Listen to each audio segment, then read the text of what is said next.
Well, hey, I'm Dammit, and this is the fourth video in my series on how to train with the Phonomantic Rite. This one is going to cover the Processional, which falls between the Invocation of the Divine Mother and the StereoMyth, which is the first main magical working. Before I get into it, I'm going to bitch a little bit. I really don't like making these videos. I know they're not particularly entertaining. I know I don't exactly know how to be animated and come across well on camera, and I honestly cannot be bothered to learn how to do this. Whoever's going to come after me, you're going to have to be the charismatic one that'll really convince people to pay attention to this stuff. All I'm going to do is just try to lay out the information that I have. And I'd also like to point out that today I'm wearing my Baphomet sweater, or as I prefer to refer to him, the horned one. He plays an important role in the mythology of the church, and I know this is going to do nothing to placate the people who have already accused me of being a devil worshiper. It's a little bit more complicated than that. Yeah, and I'm not exactly going all out with the production values today. I just have the one ring light going in the green screen. Because all that really matters is just getting this information across to you. That's all I'm really trying to do. I want you to understand what it is that I've put together and how you can use it. And once you've learned how to use it, then how to build your own. All right. So the intention of the Processional is to build the energy. You know, that those songs in the Invocation of the Divine Mother are really gentle and quiet and sweet and pretty. And they're all about calling in the goddess. You know, as I mentioned in my last video, what you're doing is you're listening to these songs, or preferably singing along to these songs and repurposing the lyrics. You're singing the actual words to the songs, but you're making them mean something different. You're making them become a hymn, right? You're calling in the presence of the goddess. You're calling to her. Pay attention to me. And in the mythos of this, the divine has an aspect that is a person. It has attention, and really what you're trying to do is call it to you. I mean, it's everywhere, it's ever present, and yet that its point of special attention can be called in, and you'll feel it as her presence increases. And now, whether or not that's a matter of you becoming more sensitive to that presence or her actually drawing closer, that's a matter of interpretation, right? That's based on the model that you're using, or the story that you're telling yourself about it. But anyway, that's what you're trying to do. And so you're trying to go from that to the really heavy masculine rock of the StereoMyth. And so there's two songs in the Processional. There's David Bowie's cover of the Velvet Underground's White Light, White Heat from the Ziggy Stardust movie. And then there's Keep Yourself Alive by Queen. These are jams. I love these songs, you know.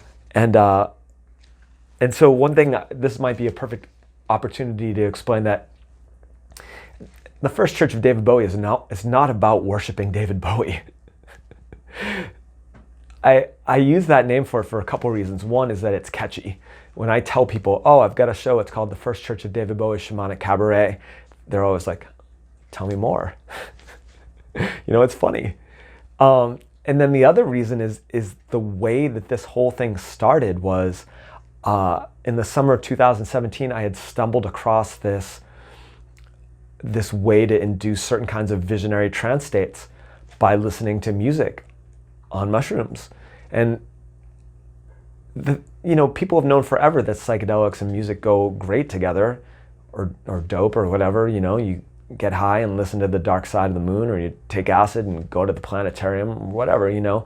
But what I had learned was that by getting into the emotions of the songs, it changed the nature of the visionary experience I was having and seemed to make it deeper. It wasn't just a matter of, seeing like pretty fractals and stuff like that. It was actually like having waking dreams that seemed to have real information and real content behind them. And over the course of the summer, as I was experimenting with this and trying out all these different songs to kind of to find out the different aesthetic effects I could bring from each one, I got the bright idea to try to combine it with sigil magic. And if you don't know what that is, using sigils is associated with something called chaos magic. And chaos magic was kind of a 1970s British reaction to ceremonial magic, like the Ordo Templis Orientis or whatever it is in Aleister Crowley, and all that stuff, like daggers and robes and incantations in Greek and stuff like that. These chaos magicians, they were like punk rockers. They just stripped it down to its absolute essence. And so what a sigil is, it's a symbol, a glyph, and it's created by writing out a statement of intent, a sentence, like, teach me to do magic, David Bowie. And then you slash out the vowels, and then you take out the repeating consonants, and you're left with a group of letters, and then you start rearranging them. And eventually you get this witchy looking symbol, which looks like this. In this case, this is the one that I made. Teach me to do magic, David Bowie. Why I thought of doing that, I honestly can't remember. It was just an inspiration. And so in this one particular ceremony, what I did was so with sigils, what you do is you charge them. You look at them at a moment of rapture or complete abandonment. And a lot of people do it by masturbating, and at the moment of orgasm, they look at the sigil. And it's supposedly like in that moment of like you're just sort of like blanked out in bliss, it imprints it on your brain in your unconscious, and from there it goes out into the universe, right? And you can apparently do it other ways too. You can bungee jump. The writer Grant Morrison claimed he did one. He charged a sigil by bungee jumping with it. There's other stuff you can do. What I decided I was going to do was put this sigil on my computer monitor, and I was going to do phonomancy with some David Bowie songs. And at the climax of the song, White Light, White Heat was the song actually that I tried to do this with first. I was going to stare at my monitor. The sigil was, I'm in my apartment, my tiny little apartment in Seattle at the time, which was pitch black with the blinds down and all the lights out, and this symbol glowing white on the monitor. When it got to the big crescendo at the end where they're singing "Oh, oh, oh," I just stared at this sigil until when I closed my eyes, like it was still like burned into my retinas, and nothing really happened. But then the next song started, which was Moon Age Daydream, and Moon Age Daydream gave me a full blast 3D lucid dreaming vision. I saw myself on stage, shirtless, dancing in front of a crowd, and they were all looking in my direction, but they weren't looking at me, and I realized that they were looking at the sigil being projected on a screen behind me, 10 foot tall. They were all doing what I was doing. They were trying to create an energetic connection to David Bowie, but not David Bowie, to what David Bowie represents. David Bowie exists in our collective consciousness as an image. You've never met him, most likely, right? And on the day he died 5 years ago, he was alive to you the next day as he ever was, because you could put on his records and watch his videos, right? It's one of my working theories is that pop stars are effectively gods in the sense that they are images for archetypes. And so Bowie represents the magician or Proteus, the shapeshifter, kind of, take your pick however you want to approach it. And when you make an energetic connection with these archetypes in this visionary trance state, something happens. Information starts flowing back down the pipe to you. And that's what this vision was. In a flash, I had this idea that I was going to make a theatrical show in which I could engage in phonomancy with other people as a group. And it was going to have costumes and lights. And from there, things took a very weird turn very quickly. It really became this full blast sort of like prophetic revelation that this was going to be the foundation for a religion of the science fictional future. And it was going to have a huge influence in the culture. It was going to go viral and spread worldwide, like within 100 years, like instead of like millennia. And there was so much more to it, and a lot of it was really disturbing, because frankly, nobody wants to be the guy who takes mushrooms and then gets told that you're the second coming of Christ. Which wasn't word for word what came to me, but close enough, you know.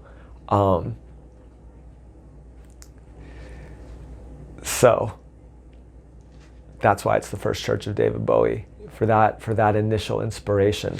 And as you're singing this song, White Light, White Heat, in the processional, what you're trying to do is connect with David Bowie. And at this point early on, before the medicines really kicked in too deep, what you're really trying to do is identify with his glamour. This is something we all do on an unconscious level, whether or not we're realizing it. Whether you're singing along to a song in your car, or air guitaring, or air drumming, or whatever, you are pretending that you are performing this song. And in doing so, you are feeling more deeply the emotion of the song, you know? And so White Light, White Heat just has this strutting sort of like spaceman magic to it that I just love, man. And I want it. I want to be that. I want to have that alloyed into my character all the time, but most especially in ceremony. I want to have that glamour because I'm going to need it for the work ahead. And that's the same thing with Keep Yourself Alive too, where it's not glamour. It's Freddie's swagger. Freddie Mercury in that song has this, when you listen to the lyrics of that song, where he's like bragging about how many women he's slept with and how many dinners he's had to serve to him and all this shit. It's just pure braggadocio. And that boost of confidence, if you can feel it really strongly in that moment and really get into it, it carries over. It elevates your mood. And for me, I'm not going to kid you about this stuff, and it's really difficult, the work that I do and the way that I'm doing it and at the level that I'm doing it. I've got enemies, to put it bluntly, that there is a force in the universe that is dedicated to destroying anything new, anything meaningful or beautiful. It tries to tear everything down and pull us into despair and meaninglessness and madness. And the writer Stephen Pressfield calls it resistance with a capital R. And I've come to use that term too.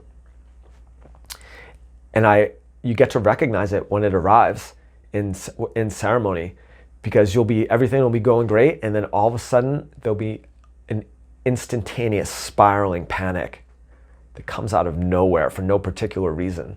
And I'm talking about, as somebody who has done this dozens and dozens of times, it's not a matter of just like getting being like, oh, I don't want to do this, I'm getting scared. It's like, no, this is, you want to be doing this. This is what you're made to do. And yet all of a sudden you feel like you're being attacked. And oftentimes in your visionary space, what you see reflects that. You'll, like, everything that you're seeing in your head will suddenly turn really ugly. Or what's been happening to me since last summer is when that presence is there, I see everything that I would normally be seeing, but it's covered in vermin, like rats or spiders or ants or stuff like that. And then I know that resistance is there, and resistance is effectively the devil. It's this force in the unconscious, right? It's not a guy with a pitchfork and a tail with horns. But it is something that you will encounter if you do this stuff long enough, which is one of the reasons why I'm so insistent about trying to create this method, this holistic method for getting ready for this stuff, in terms of getting in good shape and learning some combat skills and learning how to concentrate through meditation and stuff like that. It's all a part of it, because if you pursue this work, if you do shamanic work, you will feel fear. You will be attacked. And you have to learn how to deal with it. And hopefully I'm going to expedite that for you a little bit with the information that I can provide. You won't have to be like me, just stumbling blindly into things and then just being like, oh my God, I'm in so much trouble, and then fighting my way out of it, So yeah, those are the two songs of the processional, and that's what you're trying to do. Just enjoying yourself up on your feet, dancing, singing along, feeling it, getting into the spirit of things, trying to build up a big head of steam, a lot of enthusiasm, a lot of fun, so that when things get challenging later on, you've got a little bit of momentum carrying you there, right? I guess the one other thing that I want to say before this goes on too long is this idea of identification, of singing along and trying to really feel like Freddie Mercury for a few minutes, trying to feel like David Bowie for a few minutes.